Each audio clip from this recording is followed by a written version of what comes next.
good afternoon, everyone. It's a good thing to be here today to spend some time with you. But once again, I want to thank you for your consistency in participation and constantly, giving us some ideas as to how we can move this forward. As you know, we've got a change in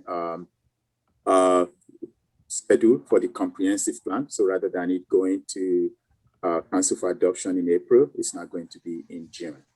Proposed. And so there's a lot of work for us, obviously, to do between now and that time. And that's fine. We will hopefully have a second draft of the comprehensive plan. To date, we have over 500 comments. I believe we'll have a second draft sometime in the month of May after we've been able to meet with council committees per mayor's direction. And then this work will continue to go on, but the implication for the UDO is that it's also going to be pushed back in terms of schedule based on the schedule of the comprehensive plan adoption.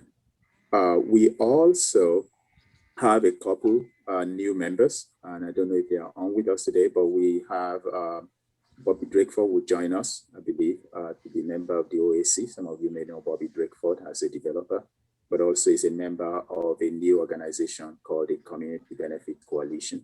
And so he will join us. We also have Kyle from District 3, who was definitely, vocal on Monday, I believe, during the public hearing. But not only that, though, some of you may know Kyle as a member of the Advisors and Ambassadors group as well. I know Kyle, I've interacted with him briefly, and he's a great addition to our team. So I think we've got a lot of work still ahead of us, but if anyone can do it, I believe that this team can. And so we'll continue to need you, your help as we move this forward. But one thing I will ask you, and I believe Mr. Lathrop will be speaking to this as well, is your, if you have not been participating for a while, it's very important to jump back in and continue to engage and participate in this process. It's very important for us so that there is no disconnection between what we're sharing and what you're hearing. Again, I'm going to repeat it. There is no draft UDO anywhere out there. We're working towards one, and that's where we need you.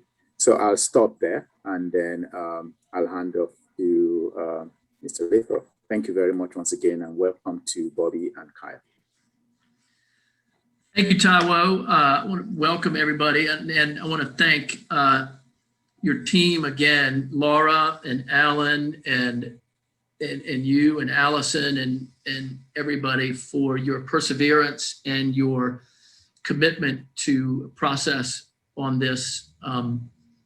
When I first started talking about this, Laura, with you guys and your team, when I was on the commission and chairing the commission probably at least 8 years ago, we talked about the importance of a process that was inclusive and transparent and rigorous, and you have kept to that, and it's just been outstanding and an example for really the whole country for processes like this. So I just want to appreciate you all again for and the level of engagement that you had with this committee and in our community has been truly outstanding, and I think we should not lose sight of that as we get down to the end of this process, because it's been a long and open process. And so I'm very grateful for that. I also want to welcome Bobby and Kyle. Kyle, I don't think I know you, but I very much look forward to getting to know you and working with you on this. I know Bobby through some other board work that we've done and through other things over the years. Welcome to you. This is a great group, a very collegial group, and I think you'll find that you can slide right in and get in the flow as quickly as you would like to. So what I'd like to do is just go around so that since we've got some new folks and we've got some folks maybe that have been back after a while, I see y'all have put in the gallery view. I appreciate that. I'm seeing right now about 25 people on my gallery. There may be more. So maybe yeah, that's right. I see there's 2 pages. So I'm going to go through the first page and let everybody just briefly introduce themselves, literally for maybe 20 seconds to the group, so we can get a good feel, especially for the new folks, of who's in the room. So I'll go quickly first. I'm Tony Lathrop. I chair this advisory committee and have since the beginning of it. And before that, I was on the Planning Commission for 6 years and chaired it for 3 years, which is how I got involved in the very, very beginning stages of this, and have been and had a wonderful relationship with the team and the staff on this over the years, and have been so grateful for that. Now I am on the North Carolina Board of Transportation as the representative for our Charlotte and surrounding counties Division 10. So still am keenly interested in in this process, and especially as it relates to transportation, but also overall. And I'm passionate about making our city a better place. So I'll stop there. And do you all want to quickly have the staff introduce themselves, Laura and Alan? All right. Well, and I'm going to just keep going down my screen. Laura, you go ahead. Sure. I'm Laura Harmon with the Planning, Design, and Development Department and the project manager for the UDO. Alan? Hi, Alan Goodwin. I'm the deputy project manager for the UDO, also with Planning, Design, and Development. Super. I'm just going to keep on going in the order on my screen. Kevin May? Hi, good early afternoon, everybody. Kevin May, Charlotte Planning and Design and Development staff. Some of you may know me from working on the amendments to the sign regulations. As of late, I'm spearheading the effort on the UDO team to tackle the subdivision, streets, and infrastructure piece. Great. Andrew? Hi, everybody. Andrew Ossel, member of the UDO team, working primarily on the stormwater and natural resources components of the project. So looking forward to working with everybody. Allison? Good morning, everybody. I'm Allison Craig. I'm the Deputy Planning Director for the city. Look forward to working with you. Arista, you're next on my screen. Hi, Arista Strungus from Camiros. We are a consulting firm located in Chicago, and we've been working with the city on the UDO. Taiwo, I know you already spoke. Are you still with us? Do you want to say anything else? You're next on my screen. No, I'm good. All right. Good. Thank you very much. All right. I see Dick Winters. You're on mute, Dick. There you go. Retiree from public health, now volunteer with Trips for Kids Charlotte, and interested from the standpoint of how we become a better bicycling community. Thanks, Dick. Eric, Sustain Charlotte. Yep. Eric Zaverl, work for Sustain Charlotte. I'm their bike walk program coordinator.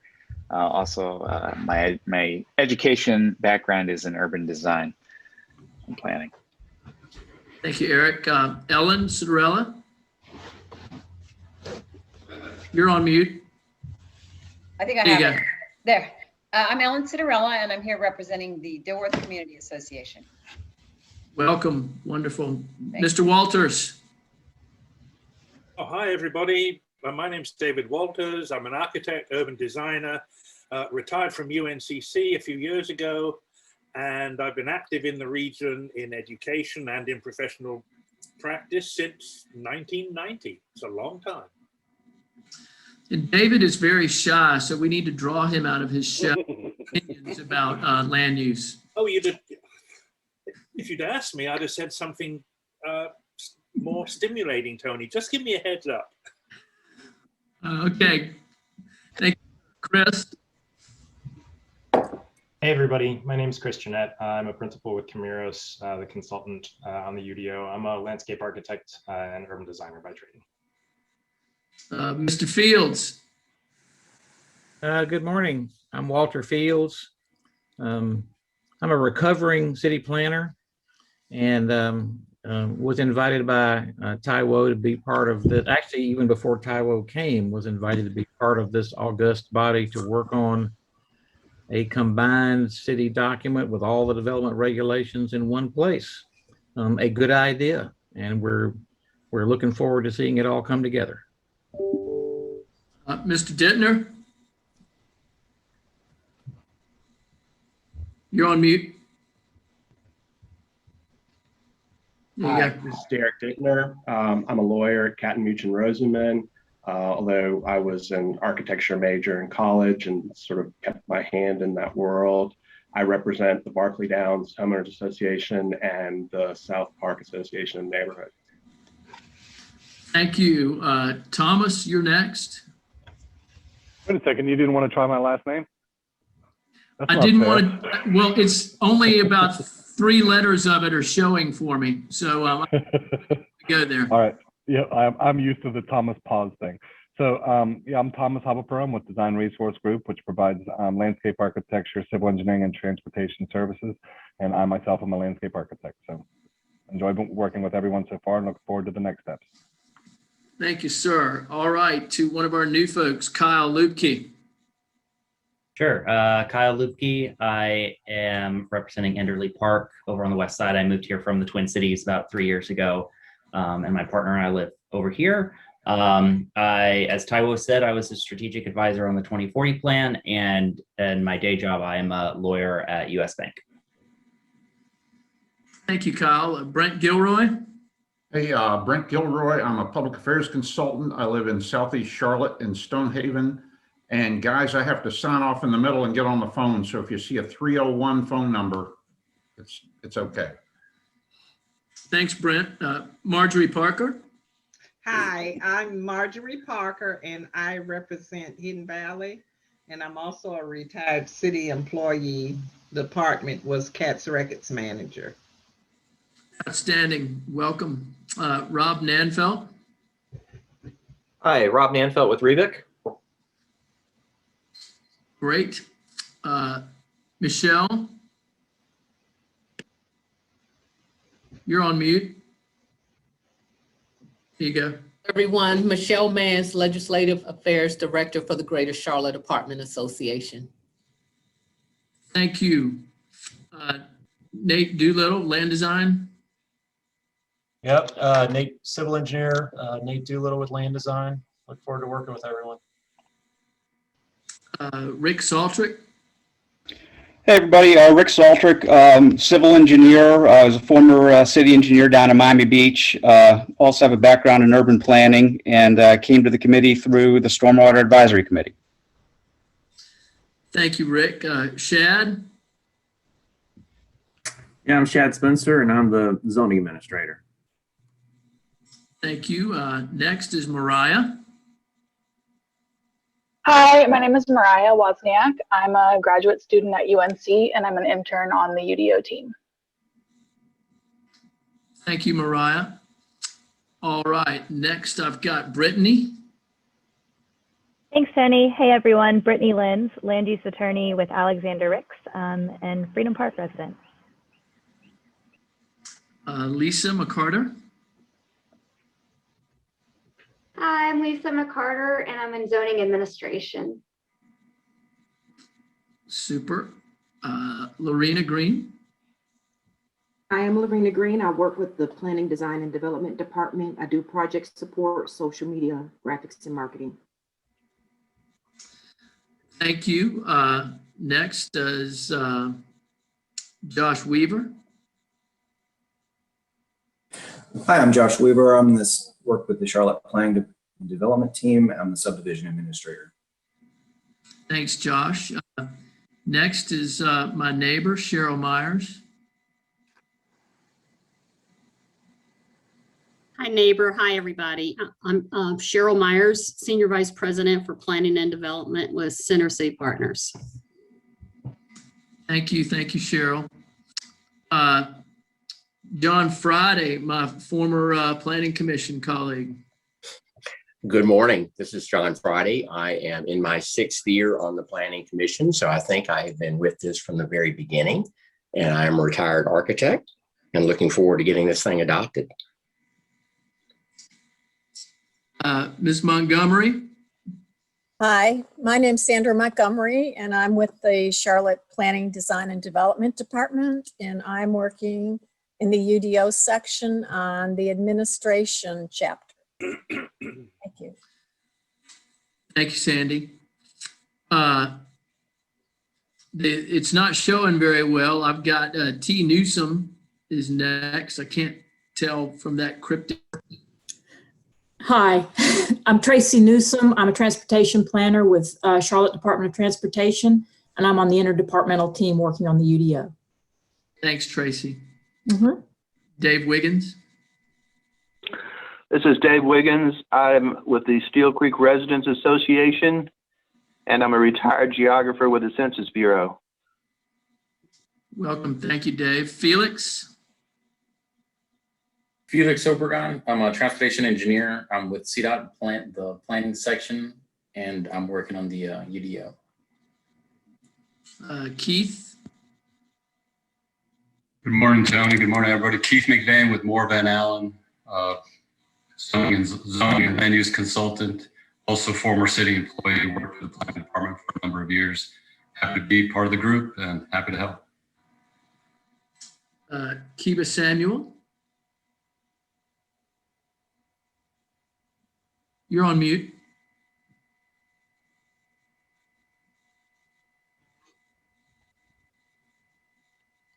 Kiba, I'm not hearing you.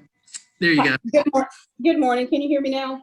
Yes, I can. Good. Thank you so much, Tony. My name is Kiba Samuel, and I serve as Vice Chair of the Planning Commission.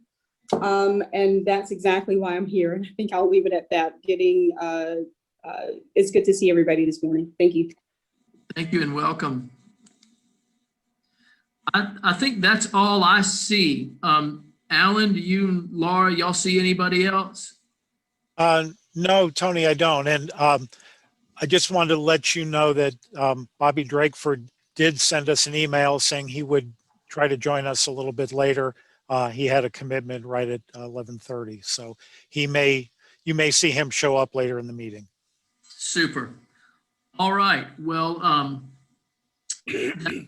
I don't really have anything else. I want to get down to it. So I'm going to turn it over to you guys to keep moving. Thanks. Okay.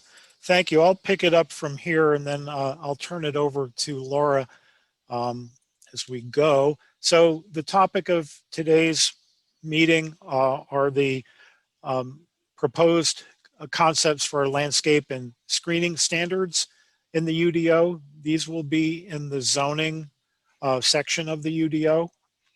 And I know that we told you in the meeting invitation email that we would be live streaming this meeting to our YouTube channel.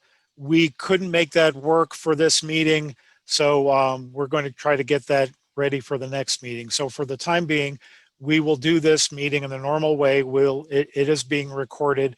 We'll make a recording available on the Charlotte UDO webpage as well as on our YouTube channel, and we'll send you a link once we get that uploaded as usual. And hopefully at our next meeting, we will have been able to set up the live stream. And as we've been doing in the last few meetings, our consultants are available and they're monitoring the chat box. So as we go along, you can enter comments or questions in the chat box, and Arista and Chris and Laura and I will try to keep up with them, but we will pause occasionally and just stop and review comments and questions and open it up to, if you want to jump in verbally and ask a question, we ask that if you want to do that, you wait until we call on you so we can try to maintain a little bit of order to the meeting. But as we go, as usual, feel free to just enter your questions and comments into chat. So there are different types of landscaping and screening that we'll talk about today. Parking lot perimeter landscaping, which is basically screening of cars on surface parking lots. Parking structure, landscape, yard, we'll get into that. Landscape yards, which is a new term that we're using. We, in our current ordinance, call these buffers, but in the UDO, we will call them landscape yards. And then we've got screening requirements for loading areas, solid waste services, mechanical equipment, and above ground utility structures, similar to what our current screening standards are today. And I want to note that even though trees are landscaping, we are handling those in a separate tree article of the UDO. So we won't be talking about the tree article today, or the tree ordinance, as you're probably more accustomed to referring to it in the past. In the future, in the UDO, we're calling it the tree article of the UDO. So the purpose of having landscape standards in the first place is to preserve and enhance the appearance of the city, to minimize the adverse impacts of maybe possibly objectionable activities on neighboring sites and adjacent uses, and to create some transitional areas between uses or districts of different intensities. So to provide a buffer from a higher intensity use toward a lower intensity neighborhood or site or area. So there are several sections of the landscape portion of the UDO, and we will have a section on the selection of plant materials, and there is an approved plant species list in the Charlotte Land Development Standards Manual. On the right-hand side, you'll see a screen clip of a portion of that. It's not the entire list. It's broken down into large maturing trees and which species are approved for certain uses, and then also medium maturing trees, small maturing trees, and then shrubs, I believe, is the fourth category. And then there's also standards in the Land Development Standards Manual for planting of trees and shrubs. So that will find its way over. And then this is something that is new for us in this in the UDO that I don't believe we currently have. We've got a table on species diversity. So depending on the number of plants that you're planting as part of a screening or a buffer yard, there will be a requirement to diversify so that you don't have all of the same species of plant. And so this is a table that's out there. We'd like some feedback on this concept from you, and especially from some of the landscape architects, but from everybody on what you think about this idea. And finally, there's a section on maintenance and how plant material has to be maintained. So let's get into the parking lot perimeter landscaping. Surface parking has got to be screened from all streets and frontages and abutting properties, except for limited access frontage, such as, interstates and freight rail corridors. And then the landscape treatment will run the full length of the perimeter. So this applies if there are parking lots of 10 spaces or more. If you've got fewer than 10 spaces, you don't have a perimeter screening requirement. And also it applies to driveways and maneuvering areas that are within the side and rear setbacks. They've got to be also screened. So when do you have to do this? You have to do this when a new principal building is built, or when you add parking spaces to a lot so that your new existing parking would be 10 or more spaces, or reconstruction of an existing parking lot rather. Reconstruction meaning, repaving, rebuilding. Restriping does not count as reconstruction, or simply sealing a parking lot doesn't, but repaving or something like that would.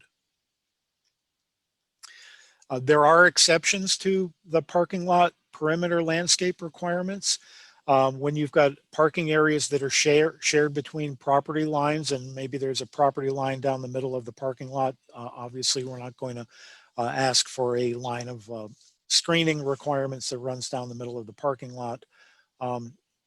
If a perimeter landscape and a landscape yard is also required, then the landscape yard would be the standards that we would rely on. Vehicle dealerships, like the one in the photo, would not be required to install perimeter landscaping along the areas that they use to display vehicles for sale. If it's a parking lot for customers out front, then it would have to be landscaped.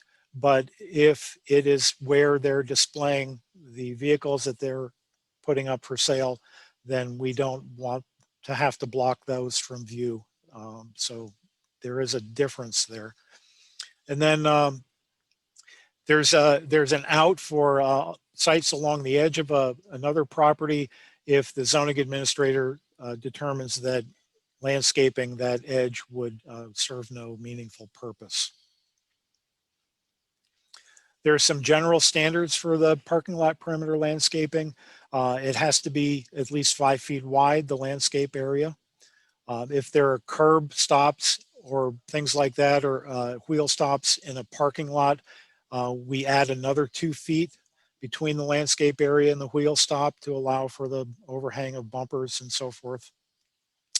The shrubs used for the perimeter landscaping have got to be evergreen, at least 2 feet tall when planted, and that they should provide 3 to 4 feet at maturity with a minimum spread of 2 feet within 4 years of normal growth. And I believe that the plant materials that are listed on our approved list will meet most of them. I shouldn't say, I'm not the expert in this area. I believe they should meet those standards. There are a couple of different ways you can provide perimeter landscaping for surface parking lots. 2 options. You can do either one or a combination of the two. One would be primarily the shrubs that you would screen the parking with evergreen shrubs, minimum of 3 feet in height at maturity, so that the result of that would be a semi-opaque screening that obscures a minimum of 75% of the view. Or there's a second option, which would be a low wall of 3 to 4 feet in height. And if you do a wall, you still have to provide some planting in front of the wall. You can also design a portion of that screen wall to be a seating wall, which can be a little bit lower to accommodate for seating. So you can do one, the other, or a combination of both. This is a concept that I believe we introduced in our TOD ordinance, and we've carried that through to here. But we are happy to take your feedback on these ideas. And then we've got a requirement for parking structure landscape area, and what this means, and for some of you who worked with us on TOD, this may look a little familiar, but one of the ways that a parking structure can be treated, in addition to requirements that may require active ground floor uses or lining a parking structure with uses, there are some frontage types in some districts where you can simply provide a landscaped area between the sidewalk and the parking structure. This usually involves pushing the parking structure further back from the street so that you accommodate a reasonable landscape area. So if you do this, you can landscape that area with a combination of trees and shrubs. And then the remaining area can be some kind of live ground cover, grasses or so forth. So this should look fairly similar to our current standard in TOD, so not an entirely new concept for us. Any trees planted in this area have got to be large or maturing or medium maturing trees from the list of approved species. So I'm going to turn it over to Laura at this point to get into our next area, which are landscape yards. But Laura, before we do that, should we stop and maybe go through some comments, or do you want to keep moving forward? Let's go ahead and finish the presentation and see how we're doing on time. I see that Arista and Chris are responding to a lot of the comments, so folks may want to take a look at their responses there as okay, well. Sounds good. So then we'll get into landscape yards. Okay, landscape yards. These are what we currently call buffers. in the zoning ordinance, so new term, and if I slip up and call these buffers, please excuse me. But these are used when because of the difference in character of two uses, we really need some additional separation and screening to lessen the conflict between the uses. So they provide a transition between uses, again, minimizing adverse impacts, and would be required with new construction of a principal building on a site would be the trigger for when these are required. I'm not going to go into all of the details on this. We will be sending this out to you, so you'll be able to look at it in detail, but a little bit of the concept is that we would have 3 buffer categories. See, I've already done it already. Landscape yard categories, A, B, and C, and obviously A is the most intense. B is the middle intensity, and C is the least intense. And so for A, you're looking at a lot of trees and shrubs. The width of it varies based on how large your site is. And we're going to show you in a minute, give you some examples of where this would be used. We talk about tree requirements, no fence or wall requirement for this buffer. There is an option for a berm to be used. So that's kind of in a nutshell. I know it's maybe a little hard to imagine with that information, but what A is. But just think of that as the biggest landscape yard, the biggest separation, the greatest amount of trees. And in a minute, I'm going to show you that it's even split into 2 different zones. So we'll talk about A a little bit more.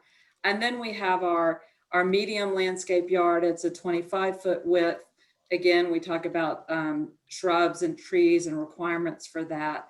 Fence and a wall is optional, and there's not an allowance for berms.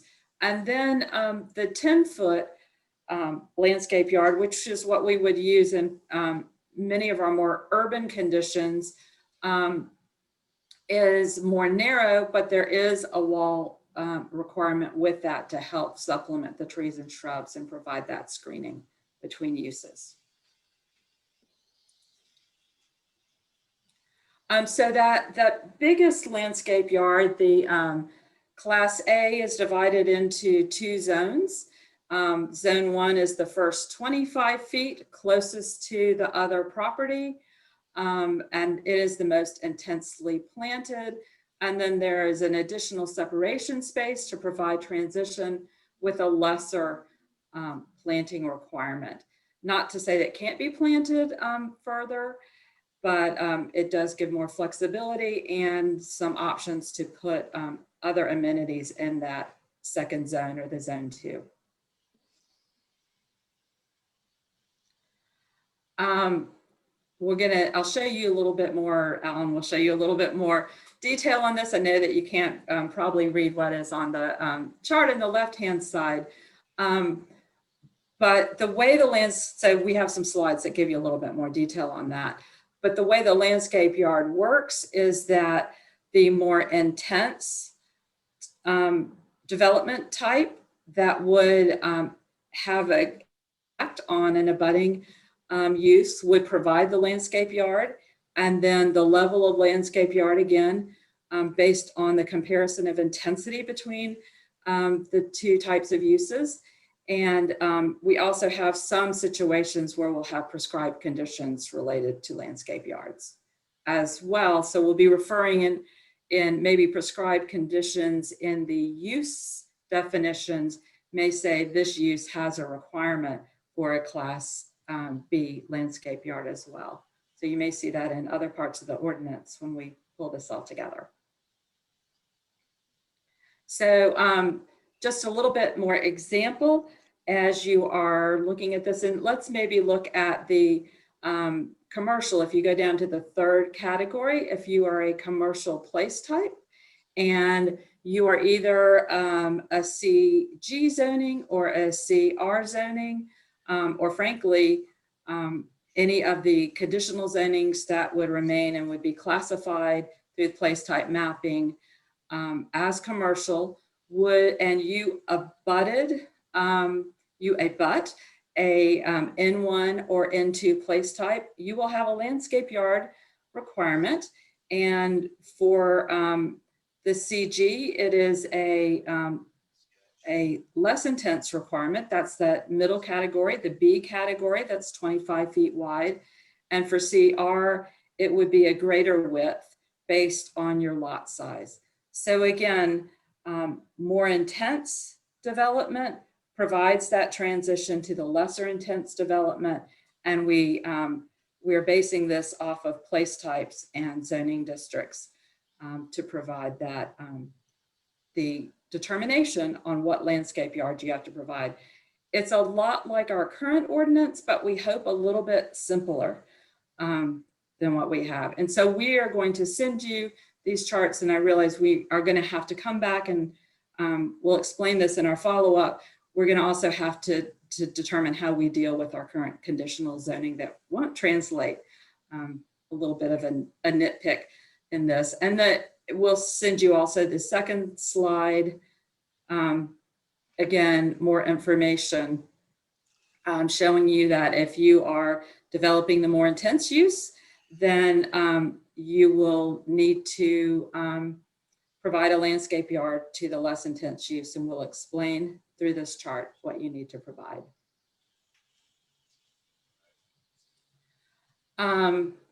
Just a bit of clarity on where these are required. They're within the side and rear setbacks.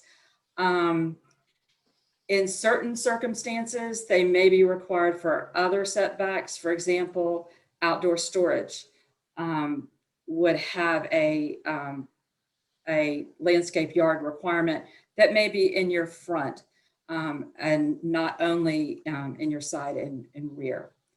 And when there is a parking lot perimeter requirement and a landscape yard requirement for a property along a property line, the landscape yard would be required and not the parking lot perimeter screening that Alan talked about earlier.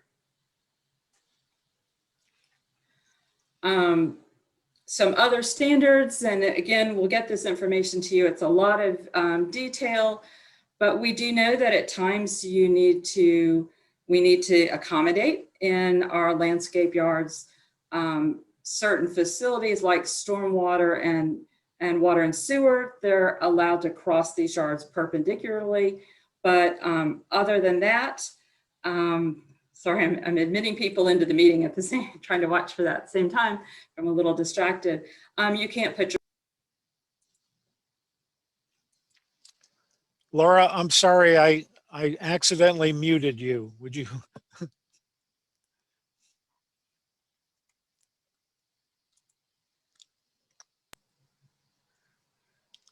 Not exactly sure when I got muted, but just a little bit. You can't put parking, your stormwater facilities, accessory structures, required open space in your landscape yard, other than what as is mentioned below on there. When we're looking at a fence or wall, it has to be wood posts and planks, brick, finished masonry, stone, and located within 1.5 feet of the lot line. So the fence is on the outside of your property with the finished side, if you're looking at a wood fence, facing the abutting property. And we do have accommodations for sidewalks and paths, perpendicular again to the landscape yard, so you can move through the landscape yard. And if you go back, and maybe we can just go back real quickly to that Zone B, Alan, that previous slide.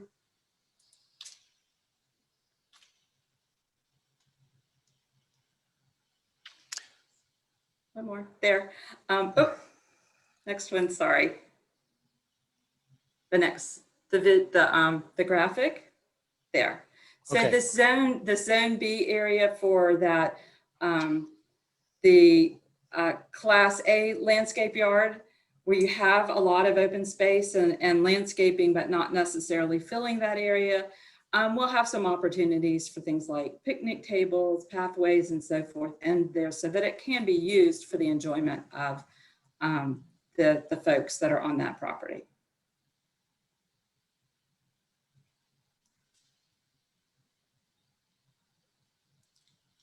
Again, and I'm not going to go through this in detail, but we have provisions for how utility lines are treated within a landscape yard. I think trying to accommodate, and we want to hear feedback from you guys, whether we're adequately accommodating things like utility lines, while at the same time maintaining the buffer. So how do we do that? How do we meet multiple objectives? Also, landscape yards and tree save areas can coexist, but do have to meet the requirements if you're using part of that for tree save of the tree article. And I think that ready for the next slide. We also have a couple more landscape yard requirements, one for residential subdivision abutting limited access roads. That means a subdivision, a new subdivision being built next to a freeway or an interstate. Making sure that there's a landscape yard next to that to screen and actually also help with noise abutting the freeway. And that is in addition to the rear yard required, and berms are also permitted to help deal with that. And similarly, for properties, residential subdivisions where the lots are reverse fronted, or what that means is that they are not facing a thoroughfare, but their backyards are along a thoroughfare, then there's a landscape yard requirement in that situation as well. Again, because of the character of that roadway, making sure that there is that separation for the eventual residents of that subdivision.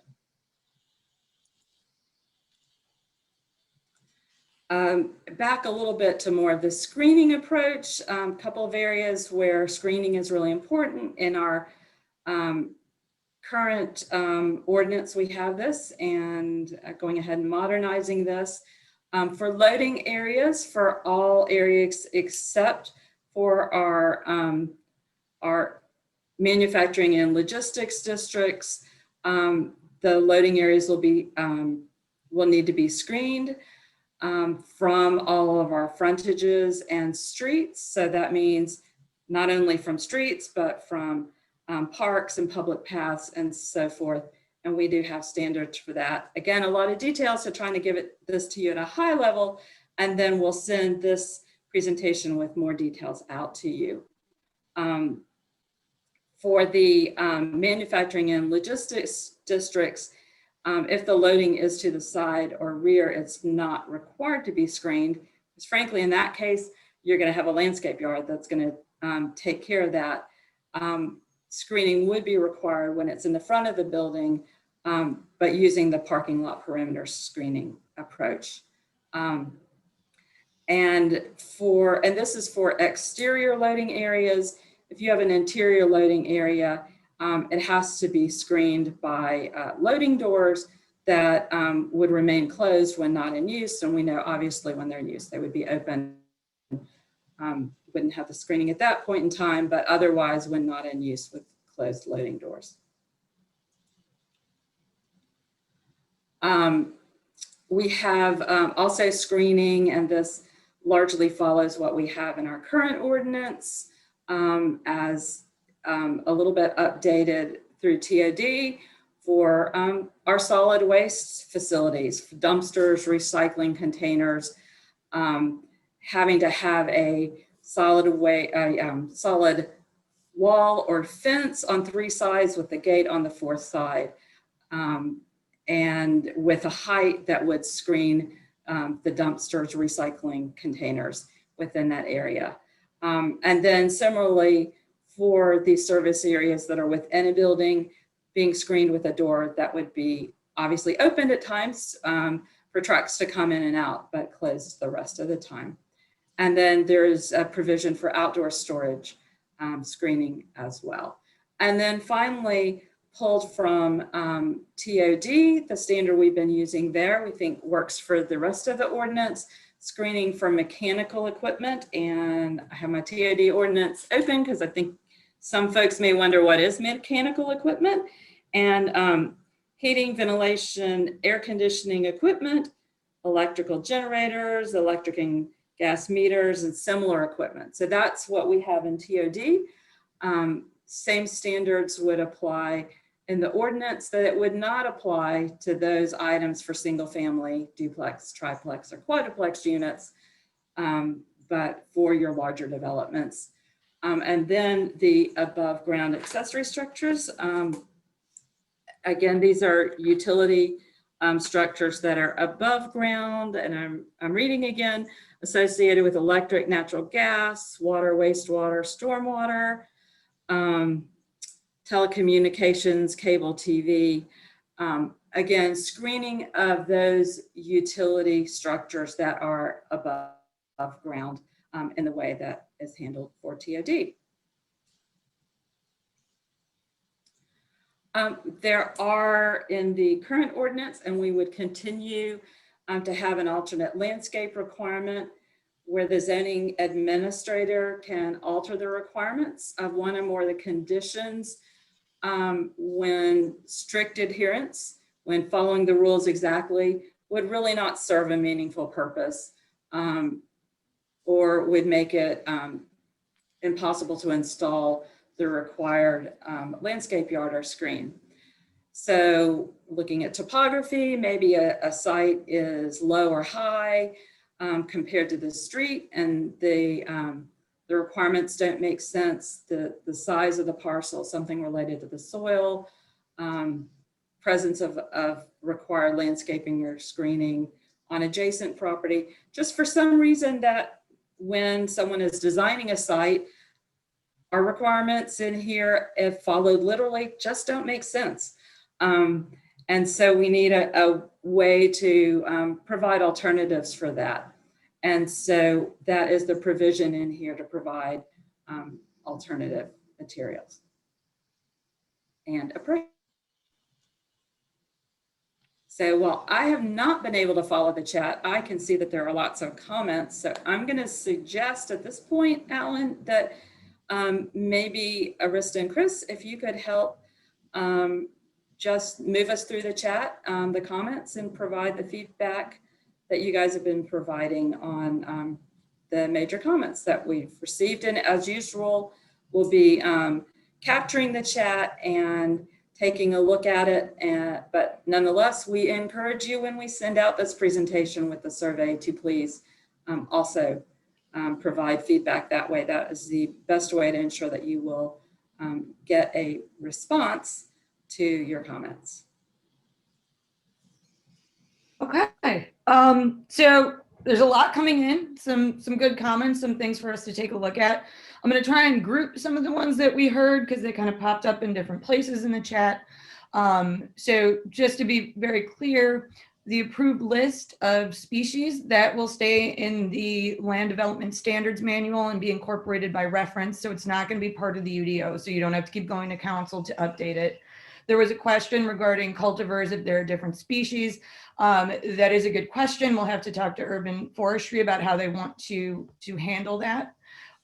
So when you're looking at kind of how you plant the trees for the landscape yards, that's going back to the Land Development Standards Manual.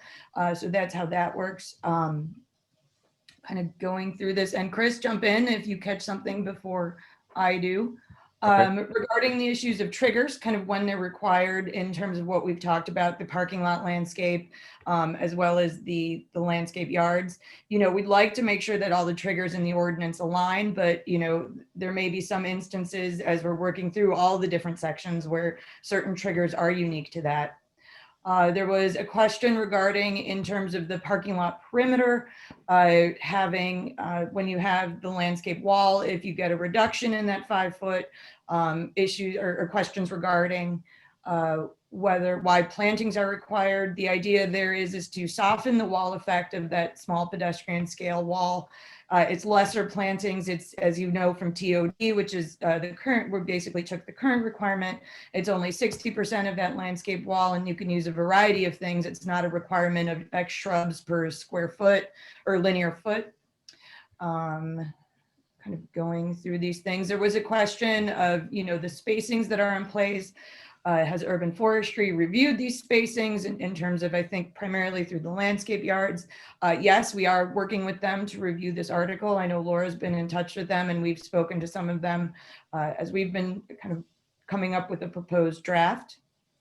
The widths regarding the landscape yards, those were done, again, kind of working with urban forestry and working with the current buffer standards to really kind of determine something that makes sense in those A, B, and C, and then creating that additional kind of flexibility within zone A, which has the kind of much larger landscape yards with the zone 1, zone 2, where there's, severe screening within zone A, and then zone B provides some flexibility.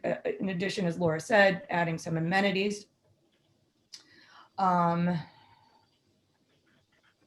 Chris, are you seeing anything that I'm missing? I'm going through here. Yeah, I'm kind of leaving some space for you to kind of stand down sorry. through. No, that's okay. There's been a lot of stuff coming in, and just sort of one general comment too. I know, and it's great that you all are commenting as much as you are. It's a little bit difficult for us monitoring the chat when you guys are basically commenting on something in real time without much context, because it's difficult for us to be reading all of the comments and also listening to the presentation. So some of these questions, you'll notice if we're not answering them, it's because we've sort of missed what the comment was referring to. So just for future reference, if you could add a little bit more context in, your question might be a little bit more likely to get addressed through the chat. So continuing to scan down through. Yep.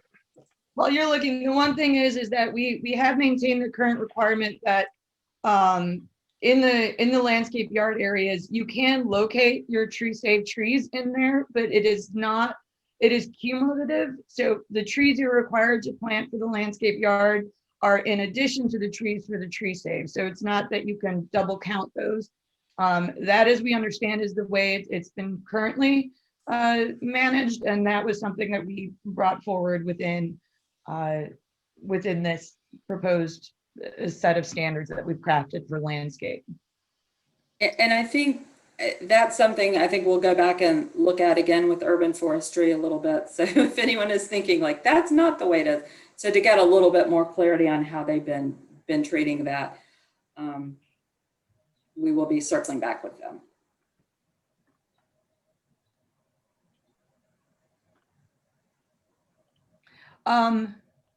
So I think right now, I mean, Laura, it's kind of a lot of these go through. I wonder if, because some of them group together, if we couldn't open the meeting to some comments from everybody, because there's a lot of them. There's a whole thing that goes through backflow stuff, and it seems like it became a conversation within here, which is great. It's good comments, but I think maybe having everybody kind of talk a little bit more about any comments we may have missed would be great. Sure. Yes, and if we could use the raise hand chat, the raise hand feature in Zoom, it will just help us to recognize people who want to speak. I see Eric's hand has been raised for a while, so why don't we start with Eric?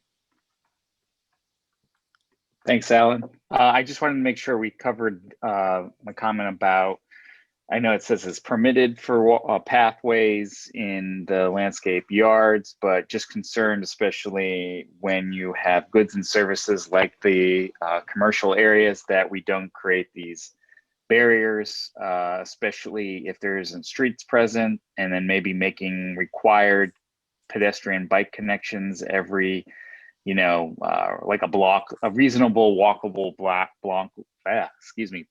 length, like 300 feet or something, 400 feet, whatever, something so we could preserve those connections and not intentionally build literally walls, whether they be vegetation or physical walls between those districts.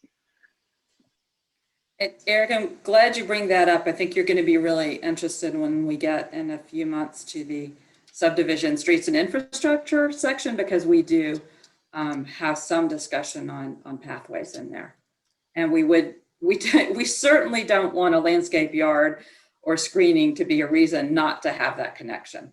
So I think if that gives you some comfort on at least kind of initial thinking that we have to accommodate that through here. Yeah, no problem. As long as you connect them all together so they're, instead of permitted to maybe required in those particular instances.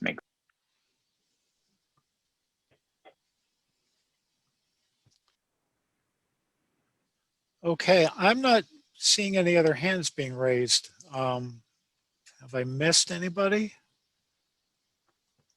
Here's Thomas. Thomas. Waiting for you, Thomas. I had to figure out how to open my hand. Okay, first question, open space or not being counted in the yard, as long as it's not active open space, or even if it is, why wouldn't we allow that yard to count the open space? A landscape yard? Mm-hmm. Because the open space requirements in the ordinance are for active open space, Mm-hmm. and it's really not serving the same function. But you allow a sidewalk to go in the yard, so that's active, right? To cross it perpendicularly. Okay, well then maybe we want to talk about that. Okay, the next thing, the buffers. So Laura, do you get a sense that you're increasing the amount of buffers in the city, or staying the same, or decreasing them? With buffers? Well, yards, whatever. Yeah, landscape yards, sorry. Yeah, I fell right into it, Thomas. I think we're being more targeted on them. I think what we heard from Arista and Chris is that they thought that in some cases our current buffer standards may be overly generous for what we're trying to do. And as we become more urban, some of them are smaller. And it really depends on the condition. I think there's certain circumstances where you may have less than what we're getting now, because what we're getting now is maybe not necessary in all cases at the level of we're getting it. We're still very focused on, with this proposal, what manufacturing and logistics needs, because that is a pretty intense use and they can be very big sites. And having still pretty good sized landscape yards there, and also for other uses that are more intense than the residential uses, to make sure we're buffering there. For a lot of other commercial uses between each other, we're really not. We're saying, just don't think the buffering is necessary. So I think we haven't done a one-for-one on it. So I'm going to ask just specifically about what I actually care about. So do you think that the multifamily versus single family relationships, those yards are getting buffer, or bigger, smaller, staying the same? It depends, because we have districts right now that do not have any requirement next to single family. And in that case, that we're adding a buffer, not a big buffer, but adding, or a landscape yard. But it is really depending on what the abutting use is, and the level, even the level of intensity between residential. So we're not looking for it in all cases, but in some cases we think we have probably not had the adequate screening. In other cases, we've really had more than we need. Okay. Last question. You'd mentioned kind of when you are the more intense use developing next to a less intense use. What happens when you're the less intense use developing next to a more intense use that does not provide a buffer?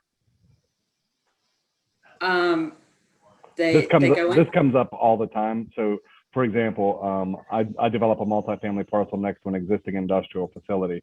It's perfectly fine for my client not to buffer them. They know what the condition is when they went in, but right now we have to provide half of the buffer that's required, and then assuming that eventually they would do it. Is that similar? Is that something you guys are anticipating with the code? Because it's not always that the most intense use is the developing use. That's true. I think we'll want to hear from folks whether we should look at keeping that. At this point, our thinking is not, because someone knows what they're going in next to. I agree with that. Yep. I thought you might agree with it. Yep. see how others feel. Thanks, Thomas. Walter has had his hand up for a little while. Walter, you're muted. Not anymore. Thanks, Alan. I too, like Thomas, have 4 or 5 questions, some of which I posted to chat, and if the answers went by, I'm sorry I missed them. Under the current ordinance, I think we allow for credit for buffers which might be on an adjoining tract. And I was wondering if, or portions of partial credit, I was wondering if that carries forward, and that may be too fine of a detail to answer at this point, but sort of relates to Thomas's last question about, who came first and that sort of thing. So question is the credit provision for an adjoining buffer still going to carry forward? Second one, I seem to recall at some point in the past, some text amendments were done relative to buffers on industrial uses that were across the street from residential or other more sensitive uses, and that in fact there was some sort of a buffer or landscape yard required there. I'm wondering if that carries forward. Number 3 would be, we may very well find ourselves in situations, and delightfully so, where a commercial enterprise like a restaurant or something would want to install some outdoor seating. And I would wonder if outdoor seating would be a permissible thing to locate in a landscape yard if the landscape yard is designed to accommodate it. So it's clearly part of that restaurant use. And the same question might be for setback, but we're not talking about setbacks today.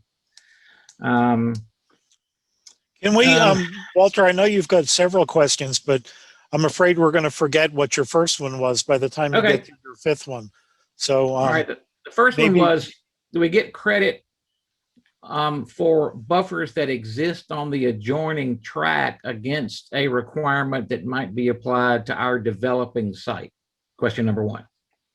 That's not the current thinking. Certainly you'll have a chance to kind of give us feedback on this, because the buffer on the adjoining tract could be removed at any time. Because they would be the less intense.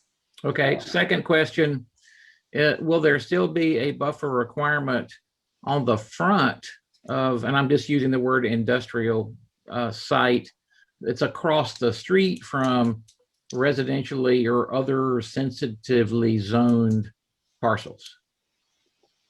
We are looking at retaining that. Okay.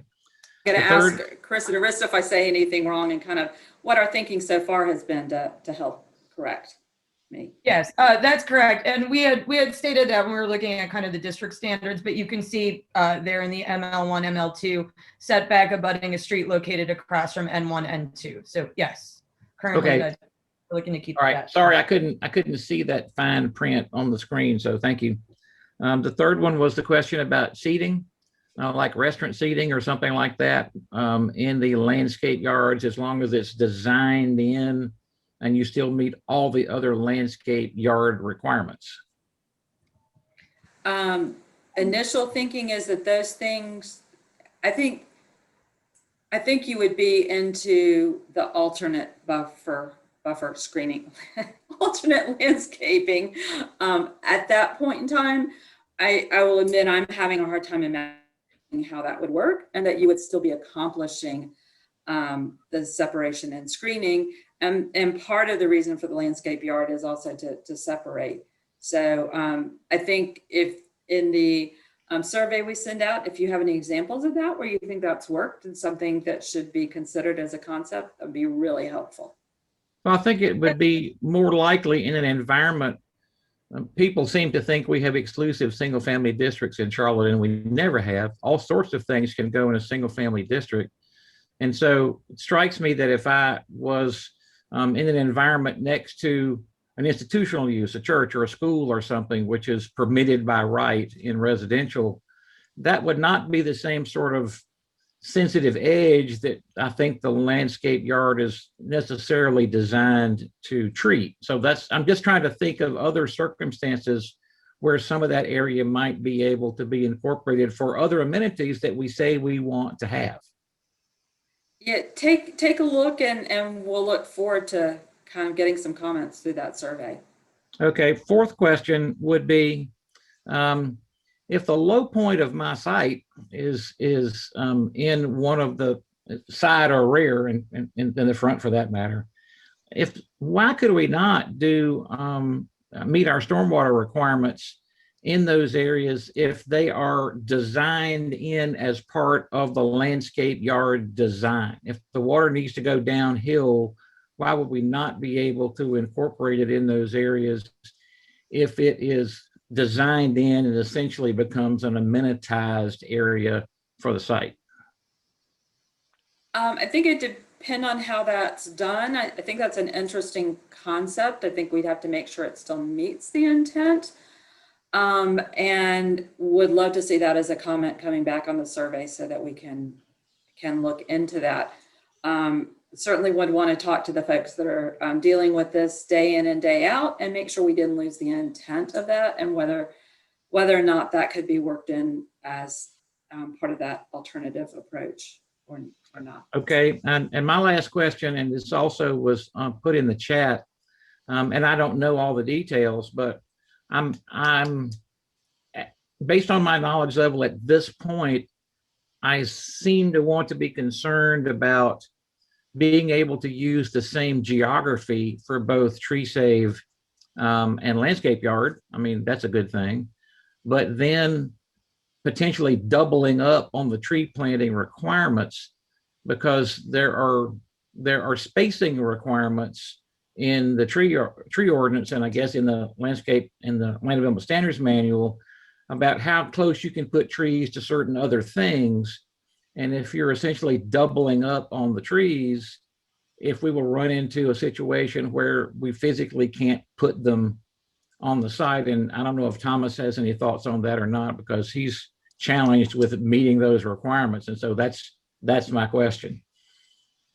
I think, again, I think a good thing for us to go back and look at, I think what we need to work with, and I had a conversation with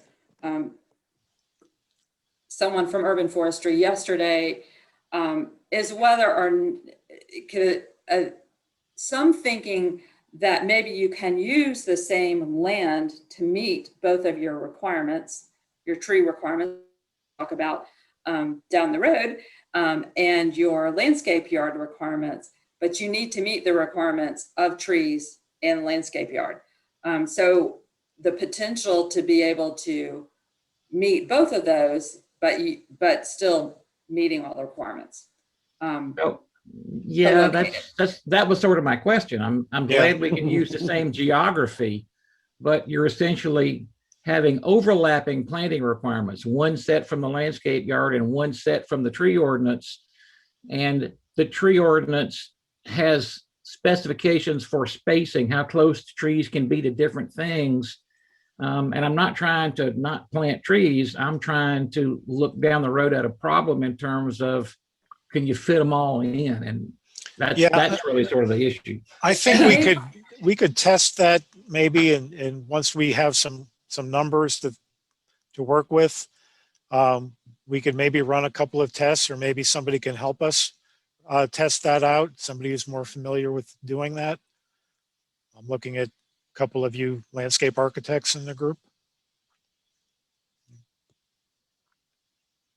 Yeah, if we can accomplish both of the goals in the same area, and even with the same landscaping or trees, I think we're willing to look at that. We just have to see if we can do that. Because that is part of the reason that we're here and wanting to do a Unified Development Ordinance, is to be able to make these disparate standards work together. So yeah, let's take a look at that. Eric has got his hand raised. Eric? I was just going to make a comment to Walter's point there. I think you just have to meet both, especially the landscape, the purpose of what a landscape yard is. And in that case where you're trying to say, well, you might not be able to fit the trees, that might have been the case all along because of the site's nature to begin with. So you would have, we would follow the tree ordinance in terms of it not meeting the amount of tree save or the amount of planted trees on site, right? So it just might have been not possible to fit those trees in the first place. But I think the point is you want to still make sure that yard is wide enough. It's doing its purpose of creating that buffer between the uses. And some of your trees can go there. But if it doesn't meet all of them, I don't think, that might just be the problem that you couldn't solve, period. Yeah, I on the wide landscape yards, I can't imagine it would ever be a problem. But on the narrower ones, which we would find in more urban or more intense locations, and you can't be within 10 feet of this or 10 feet of that, and there's a long list. That's the areas that I'm thinking about, because as we become more urban, we'll find more of that than we'll of the giant 100-foot greenfield landscape yards. And I think that then when we get to the tree article and talk about the concepts in there, I think that's going to help to clarify some of this. So I know that everyone's anxiously awaiting it, and we want to get that out to you as well.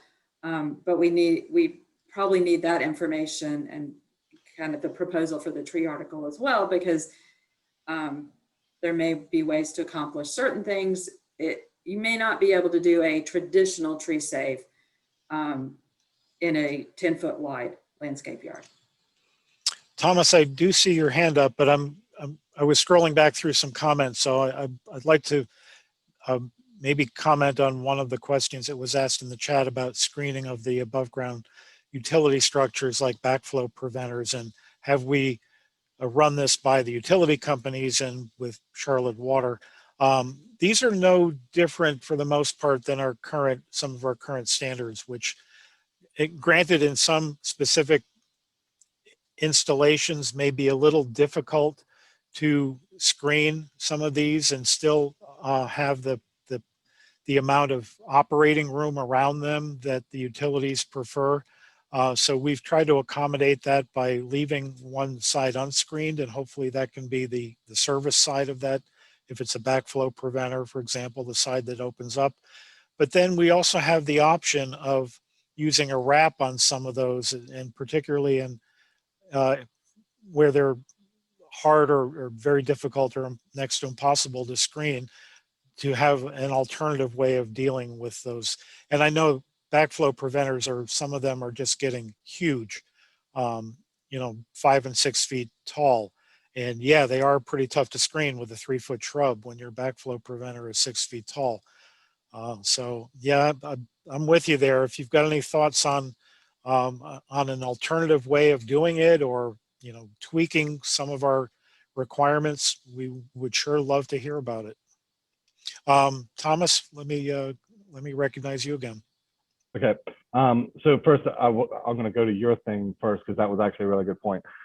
Because the backflows are hard, and I know that you have the ordinance right now that requires it to be screened. However, the requirements from the utility companies are getting more strict and more difficult to accommodate. So even though it's something that's currently allowed in the ordinance and you're not changing it much, those utility providers are changing what they're allowing us to get through. So it's something that needs to be thought through. So your idea about wraps is actually what I was going to bring up. And I love that idea, because if you have to have a big ugly box in front of your site and you put some cool art on it, it's no longer a big ugly box. It's a cool piece of art in front of your building. So if that could be codified in the ordinance as an allowed use right off the bat, that would make that a whole lot easier to accommodate. So just wanted to kind of get to that.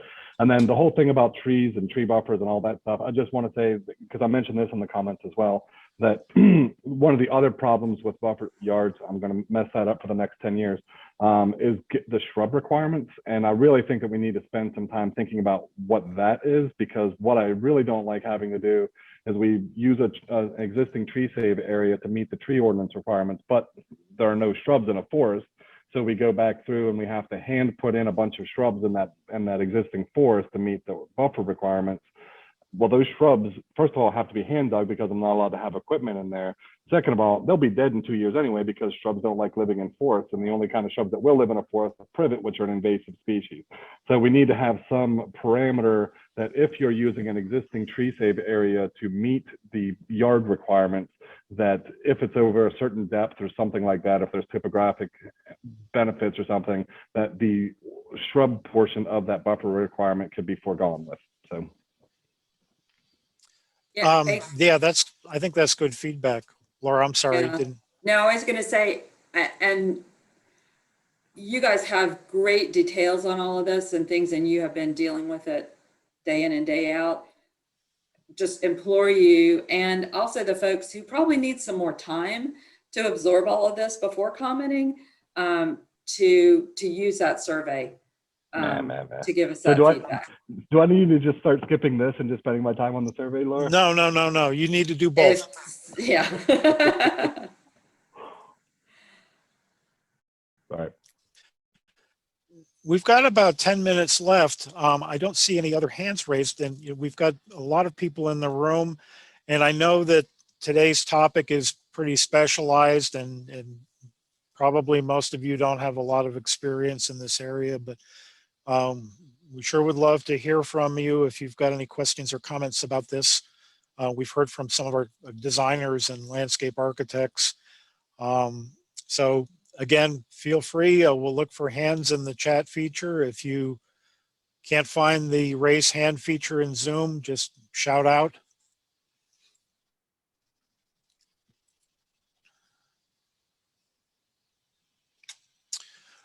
Well, hearing none, Laura, do you want to move on? Certainly. So again, the landscape and screening feedback survey, like we've sent surveys after these meetings, will be sent out to you guys next week along with this presentation. We really encourage you to take the time if anyone wants to reach out to us, particularly if this is not an area that you're involved in every day, so you have some questions before you answer or provide feedback. Feel free to reach out to Alan or me, or actually any of our team members will be glad to walk you through this. And I think that goes for any time we're talking about anything outside of these meetings. If you just need more information, anything else we can provide. We will, let's see, I'm noticing Michelle's, can you send the charts and other, so we can, yeah, we can send the presentation out in advance of the survey to give folks a chance to absorb that. In the meantime, we'd be glad to. It's a great idea, Michelle. Our next meeting is April 15th. With that, unless anyone has hand raised or a question, I will turn this over to Allison. Great. Thanks, Laura and Alan and team. I really appreciate the work you've done on this. I know it's been quite busy and challenging. I wanted to say, kind of to reiterate what Laura and Alan both said about the survey. Each and every one of you have a very important voice in the development of this document. And we really appreciate your time and your patience and just the work that you put into understanding. So if you're like me and you're not in the weeds of this day to day, and you need some time to absorb, like go back and review the presentations, please know that survey is available to you to provide feedback after the fact if you just need that additional time for review. So just want to say that we really appreciate everyone's participation, and just want to know that everyone here, we want to hear from all of you and what your thoughts are on as we develop the language of this ordinance. So just thank you. With that, I think we're concluded. So thanks, and we'll see you on April the 15th. Okay. All right, bye.